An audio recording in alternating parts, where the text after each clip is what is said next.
नागपूर मध्यवर्ती कारागृहात कैद्यांमध्ये अनेकदा भीषण हाणामारी होते, तर बाहेरून कारागृहात अंमली पदार्थ पुरवल्याचंही अनेकदा समोर आलंय। आता कारागृहातील कैद्यांवर लक्ष ठेवण्यासाठी आणि त्यांच्यातील चकमकी थांबवण्यासाठी हायटेक मॉनिटरिंग करण्याचा निर्णय प्रशासनाने घेतलाय। त्या अनुषंगाने संपूर्ण कारागृह परिसरात अतिरिक्त सीसीटीव्ही कॅमेरे बसवण्यात येत आहेत। नागपूर मध्यवर्ती कारागृह सुमारे 30 एकर जागेत पसरलेले आहे।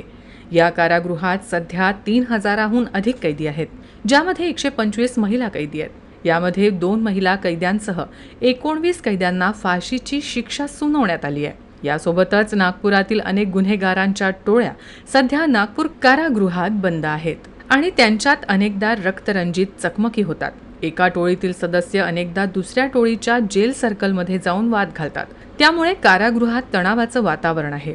यामुळे नागपूर मध्यवर्ती कारागृहाची अंतर्गत सुरक्षा अधिक मजबूत करण्याचा निर्णय प्रशासनाने घेतलाय। कारागृह महानिरीक्षक जालंधर सुपेकर यांच्या मार्गदर्शनाखाली कारागृह अधीक्षक वैभव आगे यांनी कारागृहात हायटेक कॅमेरे तसंच बायोमेट्रिक मशीन बसवण्याचा प्रस्ताव कारागृह अप्पर पोलीस महासंचालक अमिताभ गुप्ता यांच्याकडे पाठवला होता। या उपक्रमाला सरकारने मान्यता दिली असून कारागृहात हायटेक सीसीटीव्ही कॅमेरे बसवण्याचं कामही सुरू झालंय।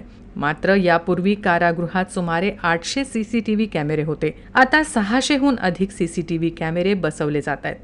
हे सर्व सीसीटीव्ही कॅमेरे बसवण्याचं काम 15 जुलैपर्यंत पूर्ण होणे आवश्यक आहे।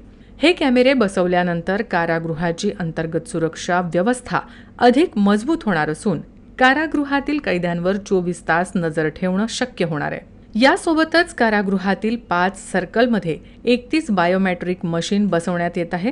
त्यामुळे एका सर्कलमध्ये उपस्थित कैद्यांना दुसऱ्या सर्कलमध्ये जाता येणार नाही। यासोबतच कोणत्या सर्कलमध्ये किती कैदी आहेत आणि किती कैदी कमी आहेत याची ही माहिती कारागृह प्रशासनाला लगेच मिळणार आहे।